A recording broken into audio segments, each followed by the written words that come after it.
Most people cannot sit alone with themselves for 30 minutes without reaching for their phone. This is not a criticism. It is an observation about the current state of a specific cognitive capacity. The capacity to tolerate and then inhabit your own unmediated experience. The capacity to be present with your own thinking, without external input, without the management of other people's expectations, without the constant low-level stimulation that has become the default environment of modern life. The inability to sit with yourself is not laziness, and it is not introversion or its absence.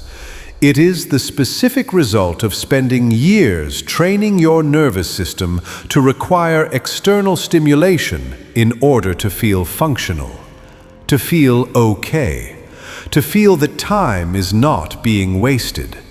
Every time you picked up the phone in a moment of stillness, you reinforced the association. Stillness equals discomfort. Stimulation equals relief.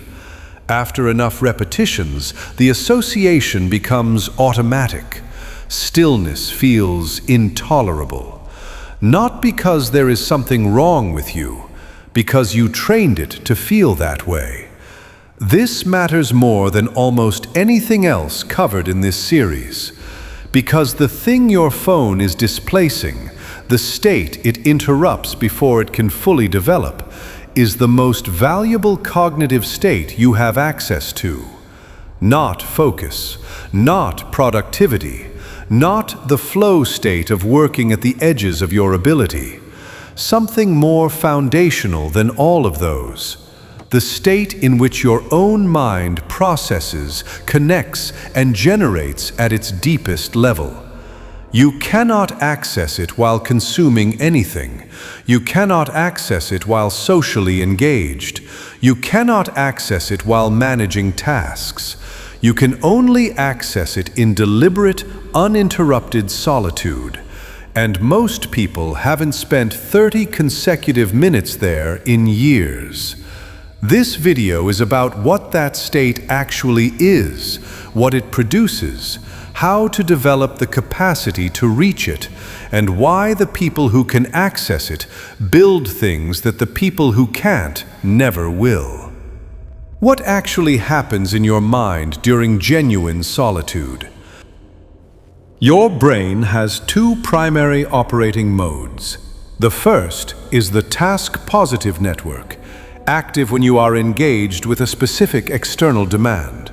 Processing information, responding to people, executing a sequence of actions.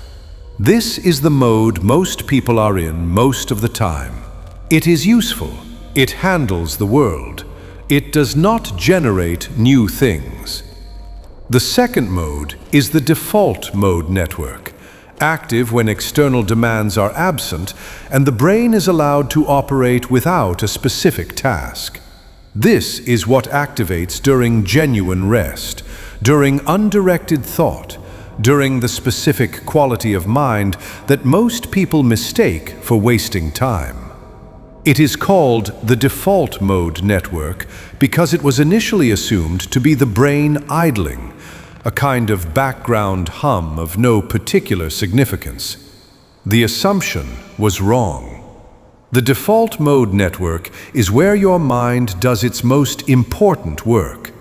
It is where memories are consolidated and integrated, where patterns across disparate experiences are identified and connected, where creative synthesis happens, the generation of genuinely new combinations of existing knowledge, where the processing of complex, unresolved situations produces the insight that the task-positive mind cannot reach by direct engagement. The insight that arrives in the shower, the solution that comes on a walk, the sudden clarity about a decision you'd been wrestling with, arriving without apparent cause after a night of sleep. These are not accidents. They are the output of the default mode network doing the work that the task-positive mind cannot do. the work of making connections across the full depth of everything you've experienced and learned, in the absence of the specific demand that keeps the task-positive mind occupied. Most people almost never access this state. Their task-positive network runs from the moment they wake up until the moment they sleep, maintained in constant activation by the phone, the inbox, the constant social engagement, the noise that fills every gap. The default mode network activates in the gaps. There are no gaps. The specific cost is this: you are thinking with half your brain, the half that handles tasks, the half that processes and executes. The deeper half, the half that integrates, connects, and generates, almost never runs. You are navigating the full complexity of building a life using only the surface processing capacity of your mind. The deeper processing is available. It requires one specific condition: the voluntary absence of external stimulation for long enough that the task-positive network releases its grip and the default mode activates. 30 minutes. That is typically the minimum. The mind does not release immediately. It needs to move through the surface layer of active thoughts, the residual processing of whatever was last being handled, before reaching the deeper, slower, more generative state beneath. Most people, when they try to sit in silence, experience these surface thoughts as noise. They interpret them as evidence that nothing valuable is happening. They reach for the phone. The surface noise is not evidence that nothing is happening. It is the transition, the mind moving from task mode to the deeper state. The people who can tolerate the transition arrive somewhere. Most people never do, because they exit before the transition completes. What the deepest thinking actually produces. The output of the default mode network is qualitatively different from the output of task-positive thinking. It is not faster execution or better handling of demands. It is the recognition of patterns you couldn't see while inside them. The specific decisions that have been occupying you will be examined from angles the task-positive mind cannot access while handling immediate demands. You will see things about situations you've been inside that you cannot see from inside them. The integration of experiences that appeared unrelated.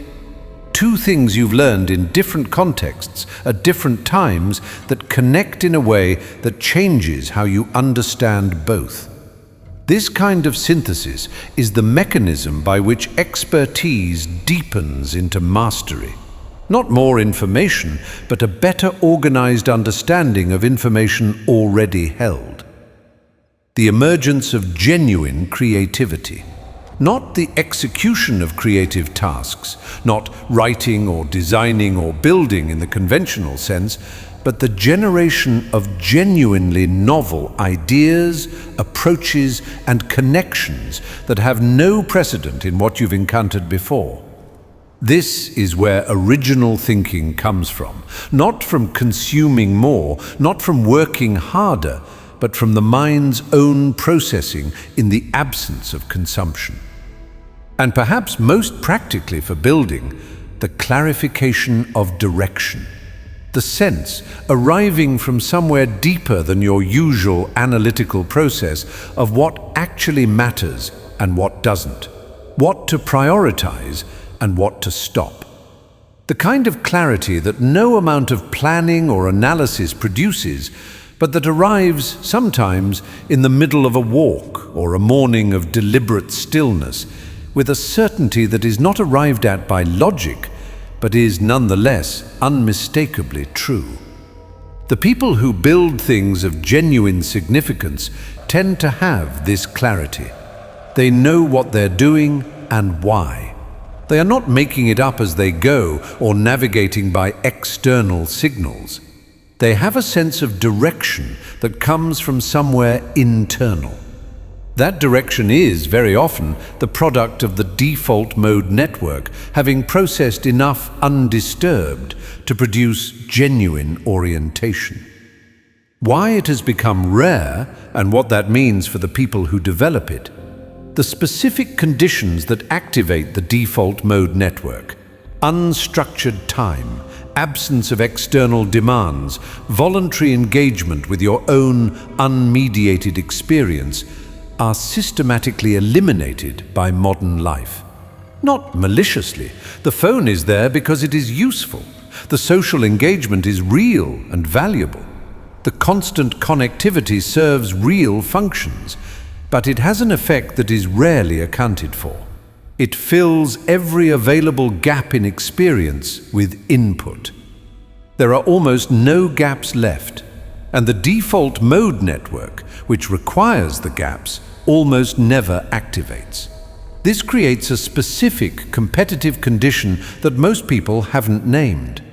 If the default mode network is where the deepest processing happens, the pattern recognition, the creative synthesis, the directional clarity, then the person who can access it regularly has a cognitive advantage over the person who cannot, that has nothing to do with intelligence, talent, or effort.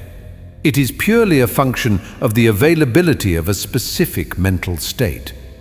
The person who walks for an hour without their phone every morning and lets their mind move freely is not wasting time. They are running a processing cycle that the person who spends that hour consuming content never runs. Over months, over years, the difference in the quality of their thinking, the originality of their ideas, the clarity of their direction, the depth of their pattern recognition becomes enormous. Not because one person is smarter, because one person has consistent access to a cognitive process the other person has accidentally blocked. This is not philosophical. It is mechanistic. You have a mode of cognition available to you that you almost certainly are not accessing. The access condition is simple: voluntary solitude, without consumption, for long enough that the surface layer of active thoughts settles.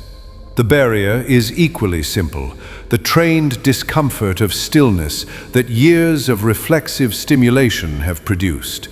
The discomfort is not permanent, it is trained, and what is trained can be untrained, through the same mechanism, in reverse. Repeated exposure to tolerated stillness gradually reduces the discomfort of stillness until it disappears, and what remains is the genuine experience of the state beneath it. The practice. This is not meditation, though meditation accesses a related state. This is not journaling. It is not planning or reflection in the structured sense. It is the specific practice of being alone, without agenda, without input, without the management of output, for a defined period each day. The starting point is small: 10 minutes, without the phone, without music, without a podcast, without a structured mental task. Sitting or walking or in a physical space you occupy regularly, and letting the mind do what it does when left alone. The experience will be uncomfortable at first. The surface thoughts will be loud and apparently urgent. Resist the interpretation that this means nothing valuable is happening. Resist the impulse to pick up the phone. Sit with the discomfort. The discomfort will peak and then recede. What comes after the peak is why you're doing this. Extend the time incrementally. 10 minutes becomes 20, 20 becomes 30. The resistance to the practice will reduce at roughly the same rate. By the time you can consistently sit for 30 uninterrupted minutes with your own unmediated experience, something will have changed in the quality of your thinking that you will not be able to fully attribute to the practice, because the changes will feel like your own insights rather than the product of a specific discipline. That is how it works. The practice becomes invisible. the output becomes yours. Do this first thing in the morning, before consuming anything, before the phone, before news, before social. The mind, on first waking, is in its most malleable state, closest to the default mode, least defended by the task-positive machinery. The specific quality of the thinking produced in morning solitude is often different from what appears at any other time of day. This is not coincidence. It is neurology. The compounding effect of this practice over a year produces a mind that is categorically different from the mind that did not practice it. Not more knowledgeable, not more motivated. Different in the quality and depth of its understanding, the way someone who has spent a year swimming differently moves through water than someone who has spent a year watching videos about swimming.